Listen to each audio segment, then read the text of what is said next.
Chapter number जो 1 है हमारा, उसका पहला जो यूनिट है उसका नाम है meaning and scope of accounting. ठीक है, तो इसमें क्या क्या बातें हमें पता होनी चाहिए। सबसे पहली बात है कि अकाउंटिंग जो है वो क्या होती है। Accounting is language of business, यानी कि बिजनेस की लैंग्वेज को हम अकाउंटिंग कहते हैं। दूसरा पॉइंट है कि ट्रांजैक्शन और इवेंट किसे कहा जाता है। तो ट्रांजैक्शन का मतलब होता है कि जब कोई एक्ट हम परफॉर्म करते हैं, मतलब कुछ होना, यानी परफॉर्मेंस ऑफ एन एक्ट, और उस एक्ट के यानी कि उस ट्रांजैक्शन का जो परिणाम होता है, उस ट्रांजैक्शन का जो रिजल्ट होता है, उस रिजल्ट को हम कहते हैं इवेंट। तो इवेंट के सिर्फ 2 ही एग्जाम्पल्स हैं जो हमें याद रखने हैं। एक होता है क्लोजिंग स्टॉक का बचना और एक होता है ईयर के एंड पर प्रॉफिट या लॉस का होना। इन दोनों को हम कहते हैं इवेंट। इसके अलावा जो भी चीज़ें होती हैं वो एक तरह से ट्रांजैक्शंस होती हैं। जैसे आपने गुड्स खरीदे या आपने गुड्स बेचे या आपने कैपिटल इन्वेस्ट करी या आपने कोई एक्सपेंस करा, ये सब चीज़ें जो होती हैं वो ट्रांजैक्शंस होती हैं। अब एक स्पेशल पॉइंट होता है, वो है परचेज या सेल ऑफ फिक्स्ड एसेट। अब अगर हम कोई फिक्स्ड एसेट खरीदते हैं या बेचते हैं तो इसे कंसिडर किया जाता है कि ये अपने आप में एक ट्रांजैक्शन और इवेंट दोनों होगा। तो इस पे आपसे छोटा सा 1 नंबर तक का, मतलब 1 नंबर में एमसीक्यू फॉर्म में अगर पूछता है तो, या फिर ट्रू फॉल्स में क्वेश्चन पूछ सकता है। फिर अगला जो टॉपिक होता है वो होता है कि अकाउंटिंग के फंक्शंस क्या होते हैं। तो ये जो अकाउंटिंग के फंक्शंस हैं, ये अकाउंटिंग प्रिंसिपल बोर्ड यानी कि APB, और वो भी अमेरिका के इंस्टीट्यूट ने, यानी कि American institute of certified public accountants AICPA, उन्होंने बताए हैं। तो उन्होंने अकाउंटिंग के फंक्शंस बताए हैं। रिकॉर्डिंग का मतलब है जर्नल, क्लासीफाइंग का मतलब है लेजर, समराइजिंग का मतलब है जिसमें आप फाइनल अकाउंट्स बनाते हो, trial balance and P&L balance sheet. फिर एनालाइजिंग एंड इंटरप्रिटेशन। एनालाइजिंग और इंटरप्रिटेशन का मतलब है कि जिसमें हम फाइनेंशियल पोजीशन को एनालाइज करते हैं, अकाउंटिंग रिपोर्ट्स बनाते हैं। और 5वां कम्युनिकेटिंग टू यूज़र, यानी कि जो भी हमारे रिजल्ट्स आए वो रिजल्ट्स हम अपने यूज़र्स को बता देते हैं, तो उसे बोलते हैं कम्युनिकेटिंग टू एंड यूज़र। तो APB के तहत मतलब फंक्शंस ऑफ अकाउंटिंग जो है वो 5 हो गए: recording, classifying, summarizing, analysing and interpretation और कम्युनिकेटिंग टू एंड यूज़र। फिर पॉइंट बन सकता है कि अकाउंटिंग के ऑब्जेक्टिव्स क्या होते हैं, मतलब हम क्यों अकाउंटिंग करते हैं। तो अकाउंटिंग करने के ऑब्जेक्टिव वेरी सिंपल हैं। पहला, एक तो इससे हमारी ट्रांजैक्शंस की सिस्टमैटिक रिकॉर्डिंग हो जाती है। दूसरा, इससे हम अपने रिजल्ट्स का और अपनी फाइनेंशियल पोजीशन का पता लगा लेते हैं। तीसरा, हम अपने यूज़र्स को सही जानकारी दे देते हैं ताकि वो डिसीजन मेकिंग कर सकें। और चौथा, इससे हमें अपनी कंपनी की सॉल्वेंसी पोजीशन का भी पता लग जाता है। तो अकाउंटिंग करने के ऑब्जेक्टिव्स क्या हो गए, ये हो गए। फिर कुछ छोटे छोटे फैक्ट्स हमें पता होने चाहिए। अकाउंटिंग की शुरुआत हुई थी स्टीवर्डशिप अकाउंटिंग से। स्टीवर्ड्स जो होते थे वो होते थे एक तरह से मंत्री या मुंशी जो किसी बड़े राजा के यहाँ काम करते थे। तो सबसे पहले स्टीवर्डशिप अकाउंटिंग की शुरुआत हुई थी।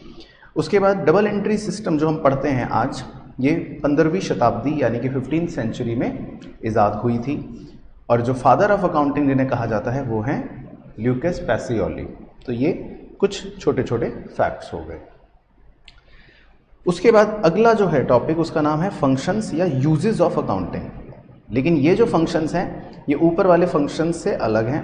ऊपर वाले फंक्शंस जो हैं वो तो किसने बताए हैं, APB ने। लेकिन जो ये फंक्शंस हैं या यूजेस हैं अकाउंटिंग, ये हम इन जनरल पढ़ रहे हैं, आम। तो अकाउंटिंग के फंक्शंस हैं, पहला मेजरमेंट, मतलब कि हम पुरानी परफॉर्मेंस को मेजर करते हैं कि हमने पिछले साल क्या करा, कितना प्रॉफिट कमाया, कितना नुकसान हुआ। इसके अलावा फोरकास्टिंग, इसमें हम भविष्य का अनुमान लगाते हैं। डिसीजन मेकिंग, मैनेजमेंट की डिसीजन मेकिंग में मदद हो जाती है। कंपैरिजन एंड इवैल्यूएशन, हम 2 कंपनीज का कंपैरिजन कर लेते हैं या इवैल्यूएशन कर लेते हैं। कंट्रोल करने में भी अकाउंटिंग मदद करता है। कंट्रोल में कैसे, जैसे अगर हमारे कोई ऑपरेशनल सिस्टम में कमी होगी, कोई वीकनेस होगी, तो उस सिस्टम की वीकनेस को अकाउंटिंग आइडेंटिफाई कर देगा, हेल्प कर देगा। इसके अलावा गवर्नमेंट रेगुलेशंस या टैक्सेशन में भी अकाउंटिंग मदद करती है। हमें कितना टैक्स देना है, ये बात हमें अकाउंटिंग करके पता लग जाएगी। तो ये हो गए हमारे फंक्शंस या यूजेस ऑफ अकाउंटिंग। फिर आता है इसी तरह लिमिटेशंस ऑफ अकाउंटिंग की, अकाउंटिंग में कमियां क्या होती हैं। तो अकाउंटिंग की कमी है पहली कि हम कहते हैं कि ये फुल्ली एग्जैक्ट नहीं है, क्योंकि इसके अंदर हम कुछ एस्टिमेट्स बनाते हैं। जैसे इसका कोई एग्जांपल दो, जैसे डेप्रिसिएशन में हम एस्टिमेटेड यूजफुल लाइफ करते हैं, या डेप्रिसिएशन में हम एस्टिमेटेड स्क्रैप वैल्यू सोचते हैं, या आप प्रोविजन फॉर डाउटफुल डेट्स भी जो क्रिएट करते हो वो एक एस्टिमेशन के बेसिस पर करते हो। तो इसीलिए अकाउंटिंग को हम कहते हैं कि वो फुल्ली एग्जैक्ट नहीं है। दूसरा लिमिटेशन वो भी हम जानते हैं कि इसमें कोई भी क्वालिटेटिव एस्पेक्ट नहीं रिकॉर्ड होता। तो अगर दो मैनेजर्स की आपस में लड़ाई हो गई तो हम इस चीज़ को रिकॉर्ड नहीं कर सकते, क्योंकि इसमें कोई क्वांटिटेटिव एस्पेक्ट नहीं है। तो अकाउंटिंग क्वालिटेटिव एस्पेक्ट्स को इग्नोर कर देता है। इसके अलावा एक और लिमिटेशन हम कहते हैं वो है विंडो ड्रेसिंग। विंडो ड्रेसिंग का मतलब है कि हम अकाउंटिंग में छेड़छाड़ करके, झोल झाल करके ज़्यादा प्रॉफिट्स शो कर सकते हैं। तो ये हो गया विंडो ड्रेसिंग। फिर आता है अकाउंटिंग के सब फील्ड्स क्या क्या हो सकते हैं। तो अकाउंटिंग के हम कहते हैं 5 सब फील्ड्स होते हैं। एक होता है फाइनेंशियल अकाउंटिंग। फाइनेंशियल अकाउंटिंग का मतलब है कि आप नॉर्मल कंपनी का प्रॉफिट या लॉस निकाल रहे हो। एक होता है मैनेजमेंट अकाउंटिंग, जो हेल्प करता है मैनेजमेंट की डिसीजन मेकिंग में।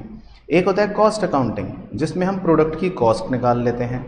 एक होता है सोशल रिपोर्टिंग अकाउंटिंग, जिसमें हमने समाज को कोई अगर नुकसान पहुंचाया या हमने समाज को कोई फ़ायदा दिया तो उसे भी हम मेंशन करते हैं। जैसे टाटा ग्रुप, तो वो अपनी कंपनियों से कितना धुआं अगर निकला वो भी बताते हैं, और कितना उन्हें समाज की भलाई करी, पार्क बनाए, स्कूल बनाया, हॉस्पिटल बनाया, तो वो भी बताते हैं। तो सोशल कॉस्ट और सोशल बेनिफिट वो बता देते हैं। और 5वां जो सबसे एडवांस है वो है ह्यूमन रिसोर्स अकाउंटिंग।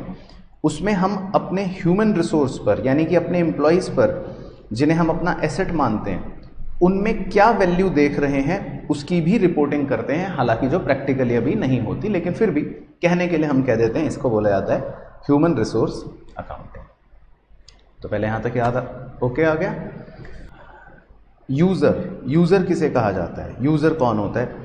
तो यूज़र की परिभाषा सिंपल है। यूज़र हम कहते हैं कि भाई 2 तरह के लोग होते हैं, एक को बोलते हैं इंटरनल, एक को बोलते हैं एक्सटर्नल। इंटरनल ऐसे लोगों को बोला जाता है जिनके पास एक्सेस होता है जानकारी का, तो आमतौर पे जैसे मालिक हो गया या मैनेजमेंट हो गए।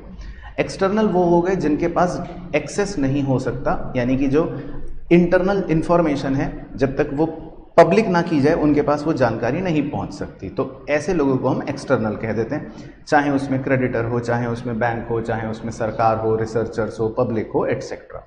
एम्प्लॉयज़ भी मैंने कहा था कि वो भी एक तरह से एक्सटर्नल में ही अब माना जाता है, क्योंकि उनके पास हम मानते हैं कि एक्सेस नहीं होता। तो जो बस ओनर्स हैं और जो मैनेजमेंट हैं वो ही हमारे लिए एक तरह से इंटरनल यूजर्स हो गए। फिर अगला टॉपिक आता है क्वालिटेटिव कैरेक्टरिस्टिक। इसका मतलब है कि जो हमारी अकाउंटिंग इंफॉर्मेशन होती है उसके अंदर क्या क्वालिटीज़ होनी चाहिए, यानी कि उसे बोलते हैं क्वालिटेटिव कैरेक्टरिस्टिक। तो हम कहते हैं 4 क्वालिटी उसमें होनी चाहिए, जिसमें पहले 2 इंपॉर्टेंट है।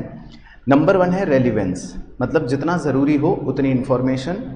नंबर 2 है रिलायबिलिटी, यानी उस पर भरोसा किया जाना चाहिए। नंबर 3 है अंडरस्टैंडेबिलिटी, यानी कि वो किसी भी यूज़र को आसानी से समझ आ जाए। और नंबर 4 है कंपैरेबिलिटी, यानी कि उससे हम इंफॉर्मेशंस को कंपेयर कर सकें आसानी से, कंपनियों के बीच में कंपैरिजन करा जा सके। फिर छोटा सा पॉइंट है कि अकाउंटिंग का रिलेशन बहुत सारे अदर फील्ड्स के साथ भी है। इकोनॉमिक्स से है, स्टैटिस्टिक्स से है, लॉ से है, मैथमेटिक्स से है, मैनेजमेंट में है।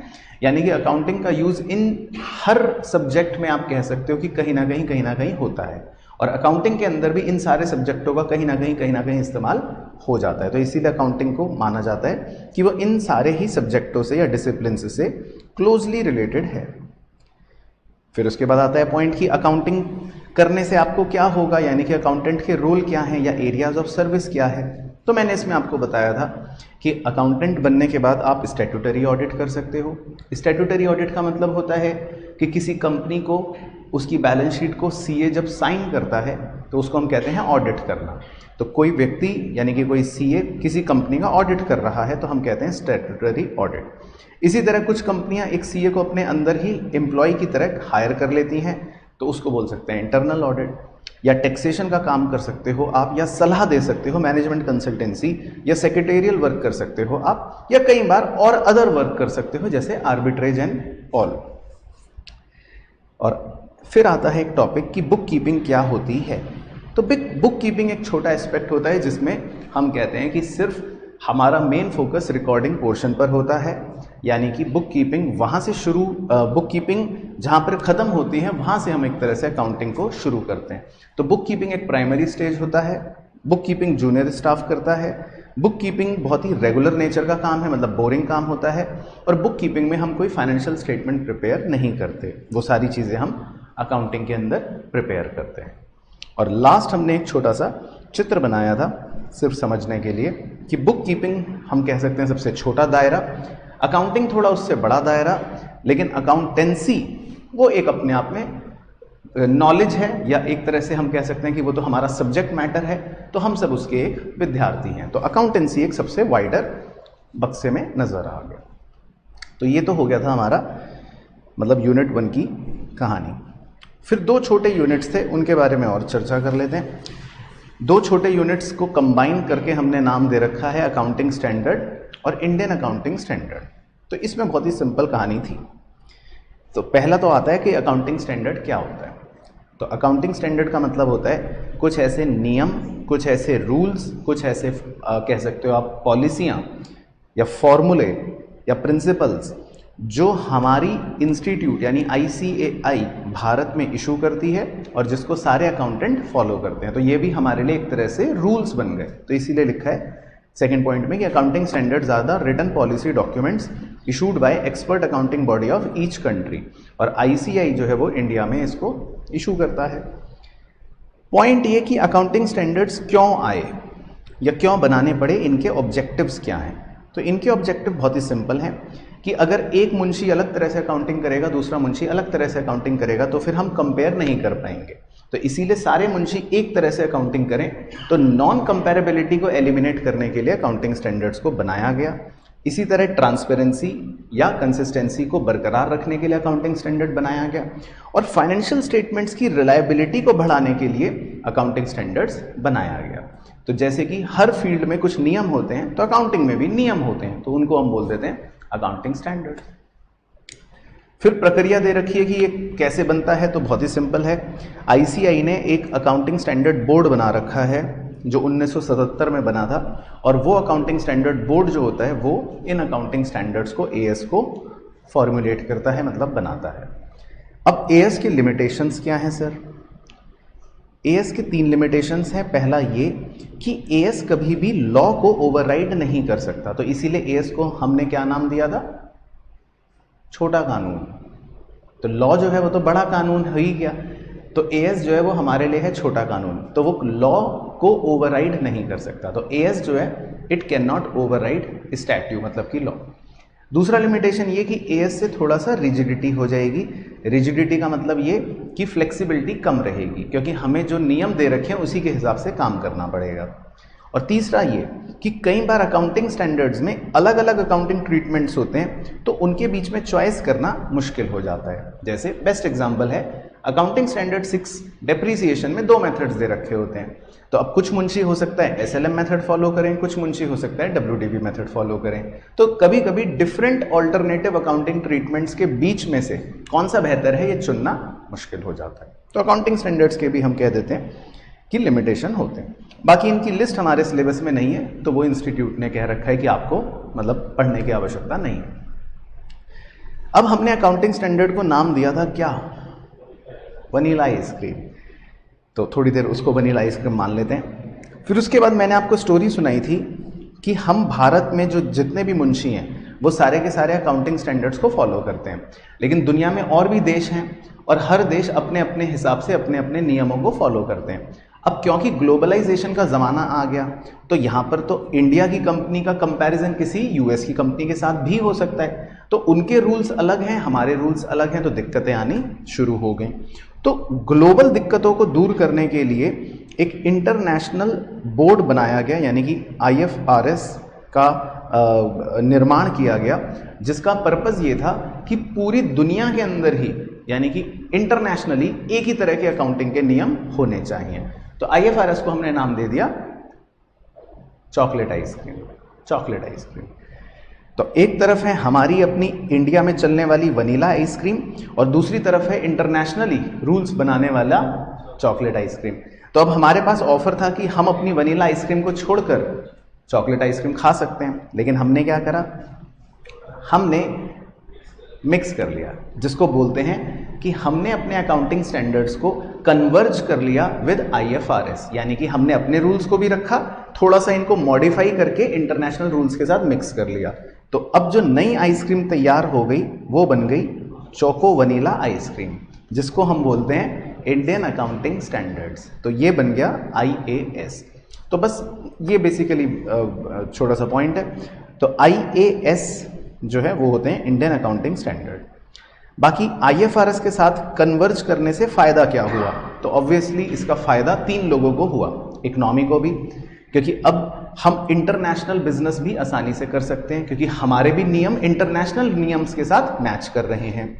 दूसरा, इन्वेस्टर को भी फायदा हुआ। अब आप अगर US की कंपनी में इन्वेस्ट करना चाहते हो तो आप आसानी से कर सकते हो क्योंकि आपको पता है कि वो भी वही नियम फॉलो कर रहे हैं जो हमारे हैं।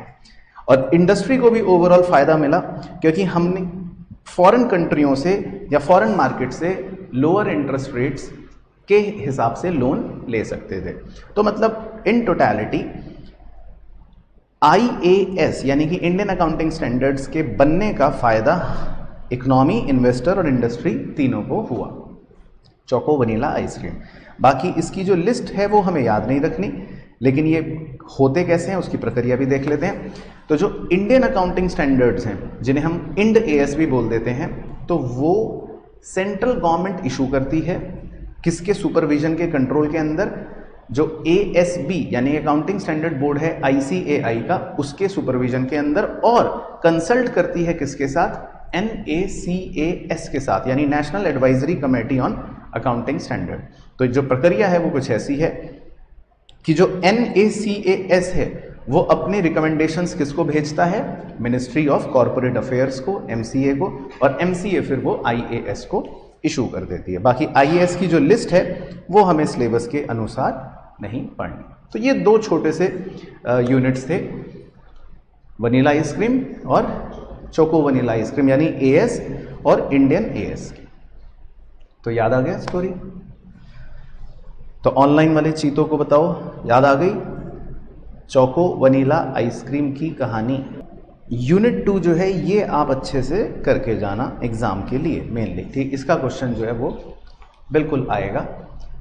तो इसका यूनिट का नाम है बेसिकली अकाउंटिंग प्रिंसिपल्स या कन्वेंशंस या कॉन्सेप्ट, कुछ भी कह लो। तो हम इसको प्रिंसिपल्स से ही शुरू करते हैं नाम से। तो प्रिंसिपल का मतलब ये होता है कि हमने कुछ रूल्स बना लिए, कुछ नॉर्म्स बना लिए जो सबको फॉलो करने हैं, लेकिन इन्हें 2 कैटेगरीज में डिवाइड करा गया है। एक को बोलते हैं अकाउंटिंग कॉन्सेप्ट्स और दूसरे को बोलते हैं अकाउंटिंग कन्वेंशंस। कॉन्सेप्ट्स का मतलब ये होता है कि कुछ हम दिमाग में अजम्पशंस सोचते हैं कि भाई अजम्पशंस हैं, और अकाउंटिंग कन्वेंशंस का मतलब होता है कि जो हमारी पुरानी प्रथाएं चली आ रही हैं उन प्रथाओं को हम फॉलो कर रहे हैं और वो आज नतीजे बन गए, आउटकम बन चुके हैं। तो पहले हम कॉन्सेप्ट्स की बात कर लेते हैं। तो अकाउंटिंग में सिर्फ 3 ही अजम्पशंस होते हैं जो हर मुंशी को मानने पड़ते हैं। पहले अजम्पशन का नाम है गोइंग कंसर्न, दूसरे का है कंसिस्टेंसी और तीसरे का है एक्रूवल। तो पहले हम इन तीनों के बारे में देख लेते हैं कि ये क्या होते हैं। गोइंग कंसर्न का मतलब है कि हम ये सोचते हैं कि हमारा बिजनेस चलता रहेगा और हमारी कोई भी इंटेंशन इसे बंद करने की नहीं है। ये तो हो गया सिंपल पॉइंट। लेकिन इस अजम्पशन की वजह से ही हम कैपिटल और रेवेन्यू एक्सपेंडिचर के बीच में भेदभाव करते हैं, क्योंकि जब हम कैपिटल और रेवेन्यू एक्सपेंडिचर के बीच में डिफरेंस सोचते हैं तो हमारा नज़रिया कैपिटल एक्सपेंडिचर को लेकर होता है लंबे समय का और रेवेन्यू एक्सपेंडिचर को लेकर होता है छोटे समय का। तो दैट मीन्स हम ये सोच रहे हैं कि कंपनी अभी लंबे समय तक चलती रहेगी। तो गोइंग कंसर्न का मतलब यही है कि हमारी अजम्पशन ही ये सोच रही है कि बिजनेस जो है ये लंबे समय तक चलता ही रहेगा। तो इसीलिए हम कह देते हैं गोइंग कंसर्न, बिजनेस चलता रहेगा। लेकिन अगर बाय चांस ये अजम्पशन कभी भी फ्लॉप हो गया, मतलब ये वैलिड नहीं रहा, मान लो मुझे पता चल गया कि कल तो बिजनेस बंद होने वाला है, तो उस केस में फिर हम फिक्स्ड एसेट को कॉस्ट पर नहीं वैल्यू करते, किस पर वैल्यू करते हैं? नेट रियलाइजेबल वैल्यू पर करते हैं। तो ये एक छोटा सा ट्रू फॉल्स में पूछ सकता है। दूसरी अजम्पशन होती है कंसिस्टेंसी। कंसिस्टेंसी का मतलब होता है कि अगर हमने कोई अकाउंटिंग पॉलिसी एक साल फॉलो करी तो वो अकाउंटिंग पॉलिसी फिर हम साल दर साल सेम फॉलो करते रहेंगे। पर क्या हम उसमें चेंज कर सकते हैं? कर सकते हैं। अगर तीन बातें हैं तो, या तो लॉ बोले तो, या छोटा कानून बोले तो, या फिर बेहतर प्रेजेंटेशन के लिए हम चाहें तो पॉलिसी को चेंज कर सकते हैं। फिर पॉलिसी को चेंज करके हमें मेंशन भी करना पड़ता है कि हमने अपनी पॉलिसी को चेंज कर लिया। तीसरा अजम्पशन होता है एक्रूवल। वो हम जानते हैं कि हमारी पूरी अकाउंटिंग एक्रूवल बेसिस पर चलती है। एक्रूवल को पता है क्या बोलते हैं? एक्रूवल को दूसरे नाम से बोला जाता है मर्केंटाइल सिस्टम। जैसे एक सिस्टम होता है कैश सिस्टम, तो एक्रूवल सिस्टम को हम क्या भी बोल देते हैं? Mercantile system. तो एक्रूवल का मतलब ये कि कोई भी ट्रांजैक्शन हम कब रिकॉर्ड करते हैं? जब वो हुई, चाहे पैसे पहले मिले हो चाहे पैसे बाद में मिले हो, वो मैटेरियल नहीं करता। तो अगर हमने 4 फरवरी को गुड्स खरीदे और पैसे 7 मार्च को दिए तो हम बुक्स में कब रिकॉर्ड करेंगे उसे? 4 फरवरी को, जिस दिन ट्रांजैक्शन हुई। तो ये होते हैं हमारे 3 अजम्पशन। अब कुछ जो और प्रिंसिपल्स हैं वो क्या हैं? एक है बिजनेस एंटिटी प्रिंसिपल। तो बिजनेस एंटिटी प्रिंसिपल ये कहता है कि भाई मुकेश अंबानी और रिलायंस इंडस्ट्री अलग अलग हैं, विजय माल्या और किंगफिशर अलग अलग हैं, यानी कि बिजनेस को और ओनर को हम अलग अलग कंसिडर करते हैं। और हम जो भी अकाउंटिंग करते हैं वो किसके पॉइंट ऑफ व्यू से करते हैं? बिजनेस के पॉइंट ऑफ व्यू से करते हैं। इसका बेस्ट एग्जांपल होता है कैपिटल या इंटरेस्ट ऑन कैपिटल। जब हम ओनर के ही पैसे को एक लाइबिलिटी मान रहे हैं तो दैट मीन्स हम बिजनेस को अलग और ओनर को अलग समझ रहे हैं। तो ये इसमें प्रिंसिपल होता है। अगला होता है मनी मेजरमेंट। मनी मेजरमेंट तो बहुत एक ही लाइन में खत्म हो गया कि हम हर वो ट्रांजैक्शन अकाउंटिंग में रिकॉर्ड करते हैं जो मनी के टर्म्स में हो, सिंपल। अगला होता है पीरियोडिसिटी। पीरियोडिसिटी का मतलब होता है कि जो भी हमारी बिजनेस की लाइफ है, मान लो 10 साल, 20 साल, 50 साल, तो हम उस बिजनेस की लाइफ को छोटे छोटे पीरियड्स में तोड़ लेते हैं और आमतौर पे वो एक पीरियड कितने समय का होता है? 1 साल का होता है। तो इस प्रिंसिपल को बोल दिया पीरियोडिसिटी। 7वां होता है मैचिंग। मैचिंग का मतलब है कि जो भी हमारे खर्चे हैं इस साल के, हम उन्हें इस साल के रेवेन्यूज के साथ मैच करते हैं। जैसे फॉर एग्जांपल डेप्रीसिएशन। अब हमने अगर मशीन इस साल इस्तेमाल करी और उस मशीन को इस्तेमाल करके हम कुछ सेल कर पाए, तो उस मशीन की वैल्यू में जो गिरावट हुई, जो एक्सपेंस हुआ डेप्रीसिएशन का, उस एक्सपेंस को भी हम आज इसी साल में रिकॉर्ड करेंगे। तो हम ऐसा नहीं कर सकते कि रेवेन्यू आज रिकॉर्ड कर लिया और एक्सपेंस अगले साल रिकॉर्ड करें, तो वो मैचिंग नहीं होगा। तो मैचिंग का मतलब है अगर रेवेन्यू इस साल का है तो उससे रिलेटेड एक्सपेंस भी इस साल का आप रिकॉर्ड कर लोगे, तो इसको बोलते हैं मैचिंग। फिर एक बड़ा अच्छा बादल लिखवाया था आपको कि 3 चीजें मिलकर इनकम रिकॉग्निशन कर रही होती हैं, यानी कि एक्रूवल, पीरियोडिसिटी और मैचिंग। जब हम ये तीनों प्रिंसिपल्स को मिलाते हैं तब वो सही इनकम मेजरमेंट करवा रही होती हैं। क्यों? तो हमने उदाहरण लिया था कि जब हम P&L अकाउंट बनाते हैं तो उसके अंदर हम एक्रूवल फॉलो करते हैं या कैश बेसिस फॉलो करते हैं? एक्रूवल फॉलो करते हैं। फिर P&L अकाउंट हम 1 साल का बनाते हैं कि 20 साल का बनाते हैं? 1 साल का बनाते हैं, तो मतलब पीरियोडिसिटी। और P&L के अंदर अगर हम रेवेन्यू लिखते हैं तो P&L के अंदर हम एक्सपेंसेस भी मैच करते हैं, तो इसका मतलब उसमें हम मैचिंग भी करते हैं। तो जब ये 3 प्रिंसिपल इकट्ठे काम कर रहे होते हैं तो हमारा सही प्रॉफिट आ रहा होता है। तो ये एक ट्रू फॉल्स के लिए पॉइंट बन गया। फिर है जी कॉस्ट कॉन्सेप्ट। कॉस्ट कॉन्सेप्ट कहता है कि फिक्स्ड एसेट्स को कॉस्ट पर रिकॉर्ड करना है, मार्केट वैल्यू को इग्नोर करना है। सेम चीज रियलाइजेशन कॉन्सेप्ट भी कहता है, तो it follows cost concept only. तो ये कहता है कि हम अपने फिक्स्ड एसेट को कॉस्ट पर ही रिकॉर्ड करेंगे, लेकिन हाँ, हम उसकी रियलाइजेबल वैल्यू तभी रिकॉर्ड करेंगे जब हम उसको एक्चुअल में बेच देंगे। उससे पहले हमें रियलाइजेशन वैल्यू का कुछ नहीं करना। तो रियलाइजेशन कॉन्सेप्ट या कॉस्ट कॉन्सेप्ट दोनों एक ही बात कह रहे हैं कि हमें अपने फिक्स्ड एसेट को कॉस्ट पर शो करना है, लेकिन जब उसको बेचेंगे एक्चुअल में तब एक्चुअल वैल्यू बेचने की रिकॉर्ड कर लेंगे। तो इसको बोलते हैं रियलाइजेशन कॉन्सेप्ट। फिर आता है जी मटेरियलिटी। मटेरियलिटी का मतलब होता है इंपॉर्टेंस। तो अगर 10 रुपए मुकेश अंबानी के खो गए और 10 रुपये किसी गरीब व्यक्ति के खो गए, तो गरीब व्यक्ति के लिए वो 10 रुपये इंपॉर्टेंट है, मुकेश अंबानी के लिए वो 10 रुपये इंपॉर्टेंट नहीं है। तो मटेरियल का मतलब होती है इंपॉर्टेंस, और इस प्रिंसिपल में सिर्फ ये कहा गया है कि जो भी मटेरियल आइटम्स हैं उन्हें हमें डिस्क्लोज करना है। इसी के बड़े भाई का नाम है full disclosure principle. Full disclosure principle कहता है कि जितने भी मटेरियल आइटम्स हैं उन्हें हमें फुल्ली डिस्क्लोज करना है। तो इन दोनों में मैंने फर्क भी बताया था कि मटेरियलिटी में अंग्रेजी लिखी हुई है कि all the material items should be disclosed, लेकिन फुल डिस्क्लोजर में अंग्रेजी लिखी हुई है कि all the material items should be fully disclosed. और उसका एक उदाहरण था कॉन्टिंजेंट लायबिलिटी। कॉन्टिंजेंट लायबिलिटी मतलब कि कुछ चीजें आप बैलेंस शीट के नीचे भी अलग से शो कर देते हो, तो that is because of full disclosure. अगला होता है जी रेवेन्यू रिकॉग्निशन। ये मैंने बताया था कि ये एक्रूअल का ही छोटा भाई है। जो चीज़ एक्रूअल ने सबके लिए बोली वही सेम चीज़ रेवेन्यू रिकॉग्निशन ने खाली रेवेन्यू के लिए बोली। तो रेवेन्यू रिकॉग्निशन ये कहता है कि हम ट्रांजैक्शन को तभी रिकॉर्ड कर लेंगे जब हमारा मतलब अधिकार बन गया, यानी जब हमने ट्रांजैक्शन करी। एक्चुअल पैसे चाहे बाद में मिले हों उससे फर्क नहीं पड़ता।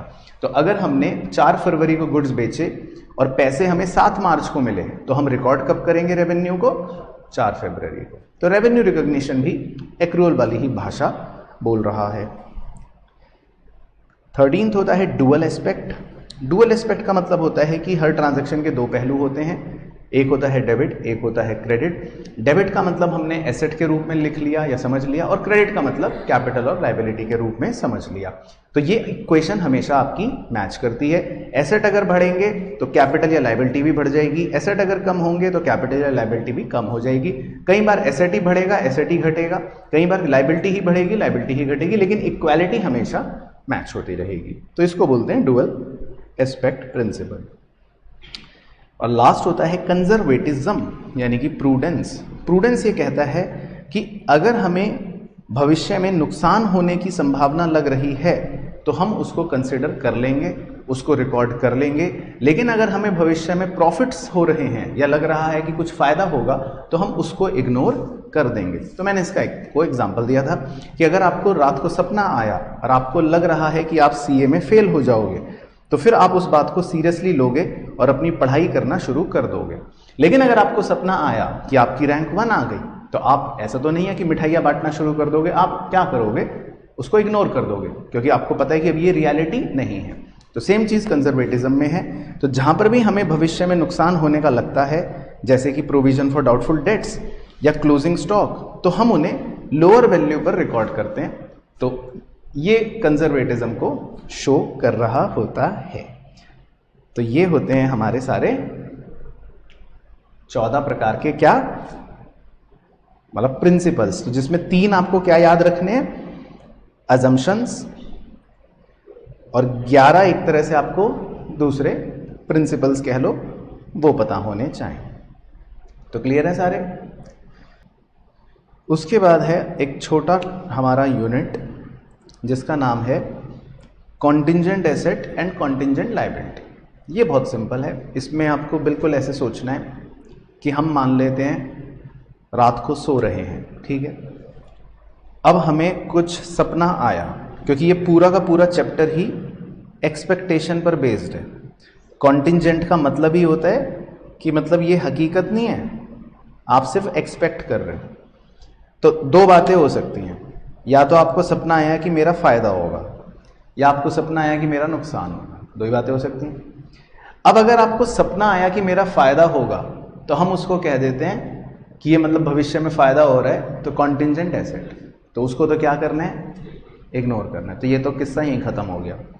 लेकिन अगर आपको लग रहा है कि मेरा भविष्य में नुकसान हो जाएगा, है ना, आउटफ्लो हो जाएगा, कि आपको सपना आया कि मेरा सामान जल गया, फैक्ट्री में आग लग गई, कुछ भी ऐसा बुरा आपको सपना आया, तो हम उसकी 3 कैटेगरियां बनाते हैं। एक को बोलते हैं प्रोबेबल।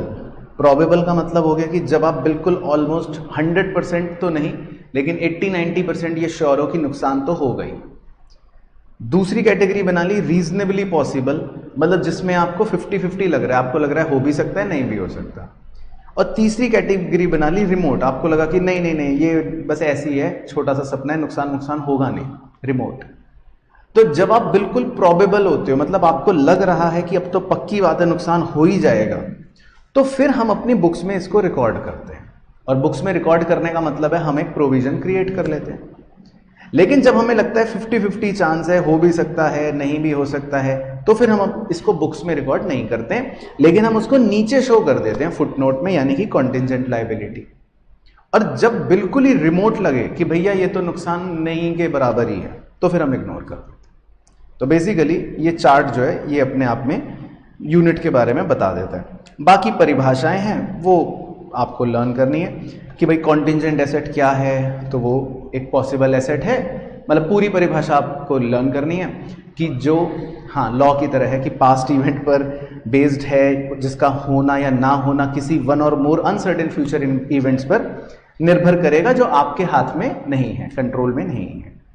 बाकी प्रूडेंस के तहत हम इसको डिस्क्लोज नहीं करते, यानी कि इसको इग्नोर कर देते हैं। लेकिन अगर ये बिल्कुल वर्चुअली सर्टेन बन जाए कि ये तो फायदा होगा ही, तो ही हम उसको फिर अपनी बुक्स में रिकॉर्ड करते हैं।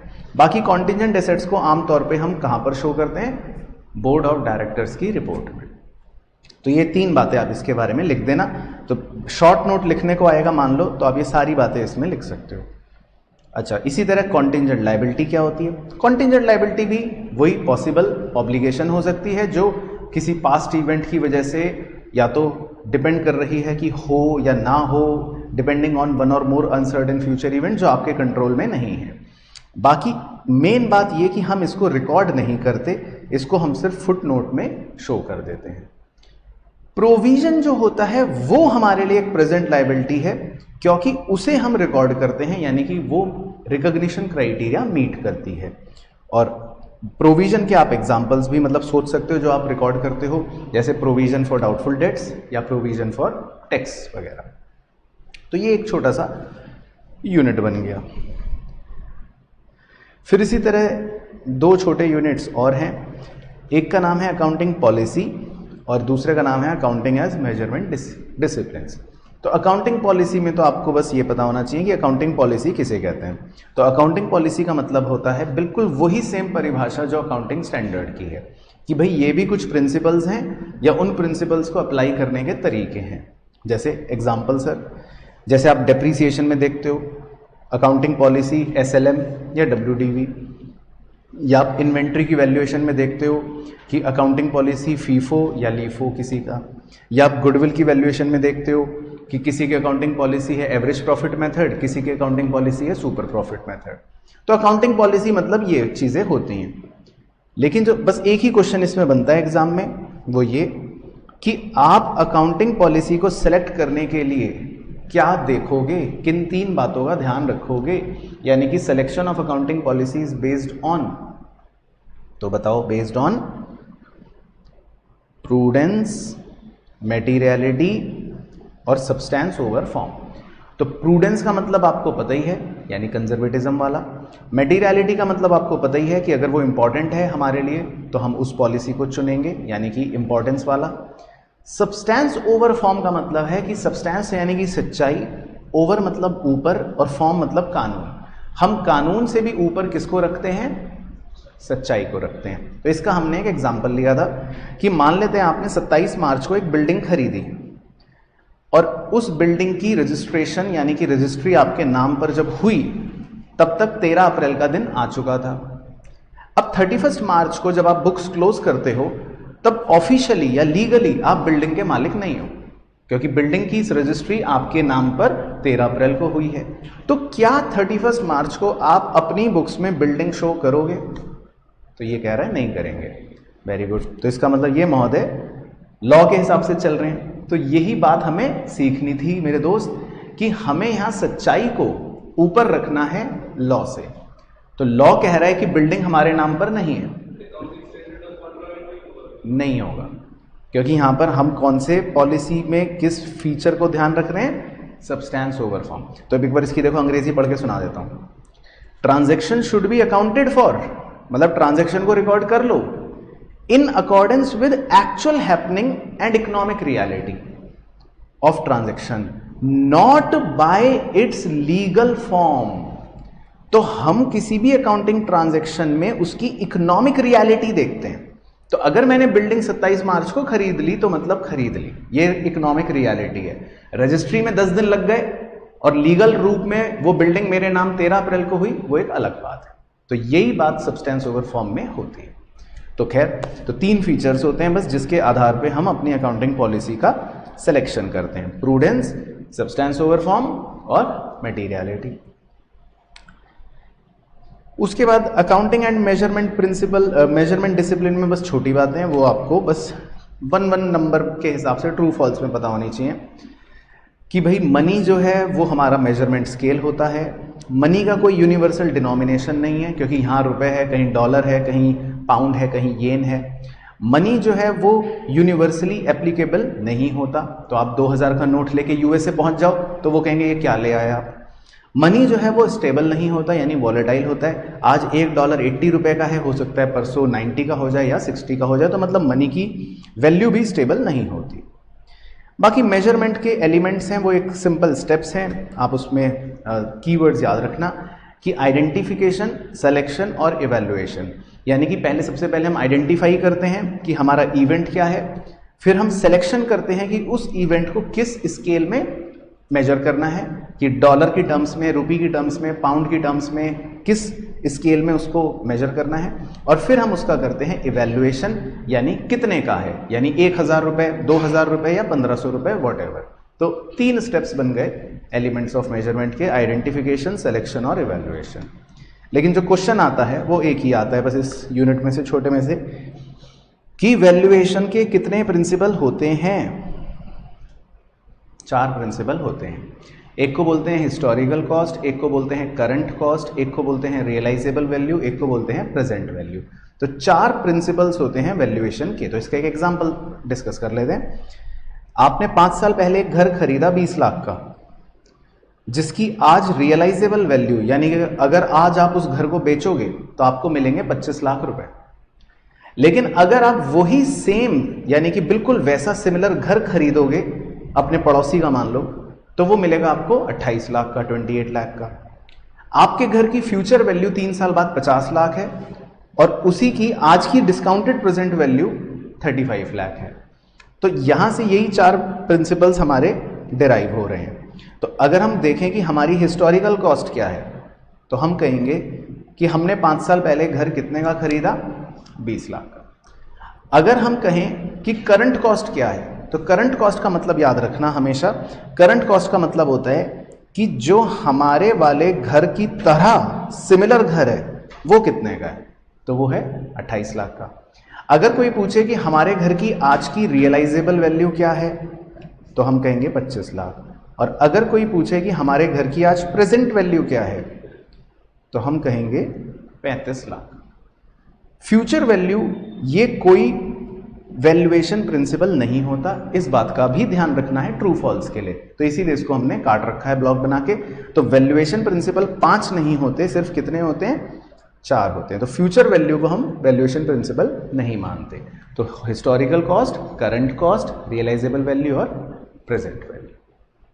तो याद आ गया। तो ऑनलाइन वाले चीतों को भी पूछ लेते हैं। तो ऑनलाइन वाले चीते, अब इसके बाद एक यूनिट और है जिस पर क्वेश्चन कई बार 5 नंबर तक की वेटेज में हमसे पूछ लेता है। उस यूनिट का नाम है कैपिटल एंड रेवेन्यू एक्सपेंडिचर या रिसिप्ट। तो इसमें लिखा हुआ है कि 50% अंडरस्टैंडिंग और 50% रटना, यानी कि इसमें कुछ बातें आपको थोड़ा सा लर्न करनी पड़ेंगी और कुछ बातें आपको समझनी पड़ेंगी। तो हम समझने वाली पर फोकस कर लेते हैं, क्योंकि रटने वाली तो स्वाद अनुसार नमक की तरह है, तो वो तो आपको खुद ही अपने हिसाब से करना पड़ेगा। चलो, तो खैर पहले कैपिटल एक्सपेंडिचर पर फोकस करते हैं, इसके सारे अच्छे से पॉइंट देखते हैं। कैपिटल एक्सपेंडिचर में हमने बहुत से पॉइंट्स लिखे हैं और पहला पॉइंट यह है कि जब हम कोई फिक्स्ड एसेट खरीदते हैं वो एक कैपिटल एक्सपेंडिचर है। दूसरा फीचर ये हो सकता है कि कैपिटल एक्सपेंडिचर आपको नॉन रिकरिंग नेचर का मिले, मतलब बार बार नहीं होगा। तीसरा फीचर ये मिल सकता है कि कैपिटल एक्सपेंडिचर आपको एक लंबे समय का बेनिफिट देगा, मतलब 1 साल से ज़्यादा का आपको बेनिफिट प्रोवाइड करेगा। चौथा पॉइंट ये बन सकता है जो सबसे इंपॉर्टेंट है कि जब आप कोई रिपेयर करते हैं जिसकी वजह से आपके एसेट की प्रोडक्टिव कैपेसिटी बढ़ जाए। जैसे हमने एक एग्जांपल लिया था कि एक सिनेमा हॉल वाले ने अपने सिनेमा हॉल के अंदर रिपेयर्स करवाया और उसके रिपेयर्स की वजह से 200 की कैपेसिटी बढ़कर 250 हो गई, तो हम इस रिपेयर को क्या बोलेंगे? Capital expenditure. सिमिलरली अगर आप कोई सेकेंड हैंड एसेट खरीदते हैं, आपने एक सेकेंड हैंड गाड़ी खरीदी और उस गाड़ी को खरीदते ही जस्ट आफ्टर दैट गाड़ी आप कुछ खर्चा करते हो, जैसे आपने उसमें कुछ गाड़ी खरीद के उसका आपने कवर खरीदा या आपने 1 रुपए का कुछ भी खरीदा, तो वो सारे खर्चे भी कैपिटल एक्सपेंडिचर मान लिए जाएंगे। इसके अलावा कैपिटल एक्सपेंडिचर के फीचर में हम कहते हैं कि बिग मनी इन्वॉल्व होता है, यानी कि ज़्यादा पैसा इन्वॉल्व होता है। अगर आपने कोई अमाउंट पे करा किसी लाइसेंस को या किसी राइट्स को सक्सेसफुली ऑब्टेन करने के लिए, तो वो भी एक कैपिटल एक्सपेंडिचर होते हैं, क्योंकि अगर आपको लाइसेंस नहीं मिला यानी कि आप अनसक्सेसफुल रहे, तो फिर वो रेवेन्यू एक्सपेंडिचर कहलाया जाएगा। तो आपने अगर लाइसेंस या राइट्स को ऑब्टेन करने के लिए, सक्सेसफुली ऑब्टेन करने के लिए पैसा खर्चा करा, तो वो खर्चा कैपिटल एक्सपेंडिचर कहलाया जाएगा। अगर आपने मान लो 10 लाख रुपए खर्च कर दिए लाइसेंस लेने के लिए और लाइसेंस आपको नहीं मिला, तो फिर वो रेवेन्यू एक्सपेंडिचर कहलाया जाएगा। इसके अलावा आपने कोई नई मशीन खरीदी और उसको ट्रायल रन पर लगाया कि भाई एक बार चला के देखो, तो उस ट्रायल रन के जो खर्चे हैं वो भी कैपिटल एक्सपेंडिचर माने जाते हैं। इसी तरह आप कोई बिल्डिंग कंस्ट्रक्ट कर रहे हो 5 करोड़ की या 25 करोड़ की, और उस बिल्डिंग को कंस्ट्रक्ट करने के लिए आपको कुछ झोपड़ियां साइड में मजदूरों के लिए बनवानी पड़ी 50,000 रुपए की, तो उन टेम्परेरी हट्स की कॉस्ट भी आपके लिए कैपिटल एक्सपेंडिचर होगी। इसी तरह उन झोपड़ियों को हटाने का यानी कि डिमोलिशन का खर्चा अगर आया, तो वो भी कैपिटल एक्सपेंडिचर होगा। इसके अलावा भी और उदाहरण बन सकते हैं। तो कैपिटल एक्सपेंडिचर जो है वो कुछ कुछ इस तरह का होगा, लेकिन मूल नेचर की अगर हम बात करें तो कैपिटल एक्सपेंडिचर का मूल नेचर उधर कोने में लिखा है कि जिससे आपके या तो एसेट बढ़ेंगे या आपकी लायबिलिटी कम हो जाएगी। दूसरे होते हैं जी रेवेन्यू एक्सपेंडिचर, उसके उल्टे, यानी कि ये हमारे रोजमर्रा के खर्चे होते हैं जिन्हें हम कह सकते हैं डायरेक्टली हमारे रेवेन्यू से रिलेटेड। सबसे सिंपल तरीका याद रखने के लिए कि जितने भी खर्चे या जितनी भी चीजें आप पीएनएल में डेबिट करते हो वो सारे खर्चे रेवेन्यू एक्सपेंडिचर होते हैं। इनका नेचर जो होता है वो रिकरिंग होता है, यानी कि ये आपको बार बार होते हुए नजर आएंगे। इसके अलावा इनका बेनिफिट भी आपको एक ही अवधि तक मिलता है, ऐसा नहीं है कि लंबे समय तक मिलेगा।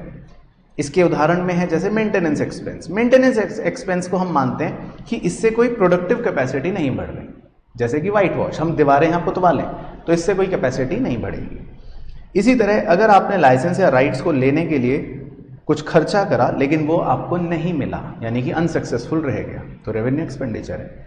इसके अलावा किसी भी तरह की रिन्यूअल फीस आप पे करते हो, रिन्यूअल का मतलब ये होता है हर साल, जैसे इंश्योरेंस प्रीमियम, तो वो एक रेवेन्यू एक्सपेंडिचर है। कई बार आपने किसी का कोई कॉन्ट्रैक्ट ब्रीच कर दिया, आपने कॉन्ट्रैक्ट का उल्लंघन कर दिया, लॉ में पढ़ा होगा, तो आप उसके कोई डैमेजेस पे करते हो, तो ये डैमेजेस पे करना भी एक रेवेन्यू एक्सपेंडिचर है।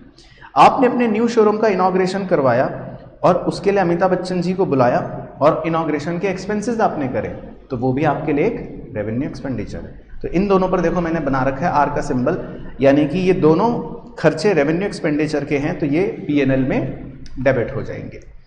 बाकी एक ट्रू फॉल्स का पॉइंट बनता है कि अगर हम किसी रेवेन्यू एक्सपेंडिचर को कैपिटल एक्सपेंडिचर समझ लेंगे तो उससे फिर हमारे प्रॉफिट्स और हमारे एसेट्स का ओवर स्टेटमेंट हो जाएगा, क्योंकि हम अपने खर्चे को खर्चा ना समझ के एसेट समझ रहे हैं, तो दैट मीन्स हमारे प्रॉफिट्स और हमारे एसेट्स बढ़ जाएंगे। तो ये हो गया रेवेन्यू एक्सपेंडिचर। बाकी इनके कुछ डिफरेंस है, ये आपको पता होने चाहिए अच्छे से। कुछ तो मैंने बता ही दिया। नेचर ऑफ बिजनेस, अगर फर्नीचर का डीलर है उसके लिए फर्नीचर खरीदना क्या है, गुड्स, तो रेवेन्यू एक्सपेंडिचर। लेकिन अगर हम जैसे लोग फर्नीचर खरीदे, मतलब कि कोई और बिजनेस वाला फर्नीचर खरीदे, तो उसके लिए वो क्या है, capital expenditure. Recurring non recurring मैंने बता ही दिया। अगर रिकरिंग नेचर का खर्चा है तो रेवेन्यू, नॉन रिकरिंग नेचर का है तो कैपिटल। पीरियड ऑफ बेनिफिट, अगर 1 साल के अंदर एक्सपायर हो जाएगा तो रेवेन्यू, 1 साल से ज्यादा चलेगा तो कैपिटल। पर्पस क्या है, अगर मेंटेनेंस पर्पस है तो रेवेन्यू, अगर प्रोडक्शन कैपेसिटी बढ़ गई तो कैपिटल। मटेरियलिटी, अगर ज्यादा पैसा इन्वॉल्व है तो कैपिटल, कम पैसा इन्वॉल्व है तो रेवेन्यू। बाकी सिक्योरिटी डिपॉजिट या एडवांस जो हम देते हैं, इन्हें हम आमतौर पे कोई एक्सपेंडिचर नहीं कंसिडर करते, हम कहते हैं ये हमारे लिए एसेट्स होते हैं। तो ये हो गए हमारे 2 पॉइंट्स। रेवेन्यू रिसिप्ट बहुत ही सिंपल है। रेवेन्यू रिसिप्ट का मतलब कि कोई भी ऐसी रिसिप्ट जो हमें अपने बिजनेस में मिली और जिसको हम P&L अकाउंट के क्रेडिट साइड पर रिकॉर्ड करते हैं। तो जैसे हमने सेल करा, गुड्स का, सर्विस का, इंटरेस्ट मिला, डिविडेंड मिला, बैड डेट मिला, प्रॉफिट हुआ, कुछ भी, और आमतौर पे इनका नेचर हम कहते हैं कि ये रिकरिंग का है। तो ये होते हैं हमारे कुछ रेवेन्यू रिसिप्ट। और कैपिटल रिसिप्ट्स हो गए ऐसे रिसिप्ट जो हमारी लाइबिलिटियों को बढ़ा रहे होते हैं या हमारे एसेट्स को कम कर दे। जैसे कि आपने बोरो करा, चाहे शॉर्ट टर्म चाहे लॉन्ग टर्म, या आपने शेयर कैपिटल को रेज करा, या आपने अपने फिक्स्ड एसेट को बेच दिया, और आमतौर पे ये नॉन रिकरिंग नेचर के होते हैं, जैसे इंश्योरेंस क्लेम रिसीट। तो हमने अपनी बेसिक अंडरस्टैंडिंग के लिए ये बादल सा एक बना लिया था जो हमने क्लास 12 के गवर्नमेंट बजट चैप्टर से चुराया था कि कैपिटल एक्सपेंडिचर मतलब ये जो एसेट बढ़ाए और लायबिलिटी कम करे, रेवेन्यू एक्सपेंडिचर उसी को काट दो, यानी कि वो ऐसा नहीं करते। फिर उस साइड कैपिटल रिसिप्ट मतलब वो जो लायबिलिटी बढ़ाएं और एसेट कम करें, और रेवेन्यू रिसिप्ट आप उसी को काट दो, यानी कि जो वैसा नहीं करें। तो ये बेसिकली होता है capital expenditure, revenue expenditure, capital receipt और रेवेन्यू रिसिप्ट। तो याद आ गया? तो ऑनलाइन वाले चीतों को भी याद आ गया? तो सारे क्लियर हो गई कहानी? ठीक है। तो अब मैं आपको दिखाता हूं कि पिछले 4 अटेम्प्ट्स के आरटीपी में इस चैप्टर के क्या क्या क्वेश्चन दे रखे, तो वो हम डिस्कस करके देखते हैं कि क्या वो क्वेश्चन अगर हमसे पूछे जाएं तो वो हम कर लेंगे या नहीं। तो देखो, पहले ये वाला है, ये हमारे लेटेस्ट आरटीपी का है। तो देखो इसमें लिखा है explain cash and mercantile system of accounting. ठीक है, तो कैश सिस्टम तो कौन सा होता है? जिसमें हम कैश बेसिस फॉलो करते हैं, यानी कि जिसमें हम रिकॉर्ड तभी करेंगे जब हमें पैसा मिला। और मर्केंटाइल सिस्टम कौन सा होता है? एक्रूअल वाला सिस्टम, जिसमें हम रिकॉर्ड तब कर लेते हैं ट्रांजैक्शन को जब वो हुई, चाहे पैसे मिले, बाद में मिले, जल्दी मिले, वो। ट्रू प्रॉफिट कौन बताएगा? एक्रूअल बताएगा। और तीसरा पॉइंट बताओ कि कंपनीज कौन सा मेथड फॉलो करती हैं? एक्रूअल फॉलो करती हैं। तो कैश बेसिस कौन फॉलो करता होगा? स्मॉल सोल प्रोप्राइटर्स, जिनका बहुत छोटा व्यापार है। जैसे आप पनवाड़ी के पास गए, उससे बोलो कि भैया दिखाओ अपनी मुंशीगिरी क्या करते हो, तो वो जो है वो तो सिर्फ बही खाते में कैश बेसिस फॉलो करेगा। उसे थोड़ी ना पता है आउटस्टैंडिंग सैलरी थोड़ा बहुत कि ये सब क्या है। वो तो कहेगा पैसा आया पैसा गया। तो मतलब ये ओके हो गया क्वेश्चन। अच्छा, अब देखो दूसरा B, define revenue receipts and give examples. तो देखो रेवेन्यू रिसिप्ट तो वो परिभाषा आप बता दोगे, उसके एग्जांपल्स भी आप दे दोगे जो हमने अभी देखे। और कह रहा है how are these receipts treated, इनका ट्रीटमेंट पूछ रहा है क्या करते हैं। तो इनका ट्रीटमेंट क्या करते हैं हम रेवेन्यू रिसिप्ट्स का? P&L में क्रेडिट कर देते हैं बस। तो कह रहा है एक्सप्लेन, तो ये भी हो जाएगा। तो ये आपका इस साल का आरटीपी का क्वेश्चन है। फिर उससे पिछले अटेम्प्ट का देखते हैं, मई 22 का। मई 22 में है देखो a, distinguish between fundamental accounting assumptions and accounting policies. तो देखो अजम्पशंस तो होते हैं जो हम एज्यूम करते हैं, और वो कितने हैं? सिर्फ 3, गोइंग कंसर्न, कंसिस्टेंसी और एक्रूअल। और अकाउंटिंग पॉलिसियां होती हैं कि वो जो मेथड्स हैं या जो रूल्स हैं जिन्हें हम फॉलो करते हैं, जो हमने अकाउंटिंग पॉलिसी में पढ़ा। जैसे कुछ कंपनियों के लिए अकाउंटिंग पॉलिसी की डेप्रिसिएशन कौन सा मेथड का लगाएं, कुछ कंपनियों के लिए अकाउंटिंग पॉलिसी की गुडविल कौन से मेथड की लगाएं। तो अकाउंटिंग पॉलिसी एक अलग चीज हो गई और अकाउंटिंग अजम्पशंस तो 3 हो गए। अच्छा बी देखो, इसी में बी पूछ रहा है change in accounting policy may have a material effect on the items of financial statements, explain the statement with the help of an example. तो ये देखो, ये थोड़ा सा मैं कहता हूं अच्छा क्वेश्चन है कि पहले इसमें क्वेश्चन समझना जरूरी है कि वो क्या कह रहे हैं।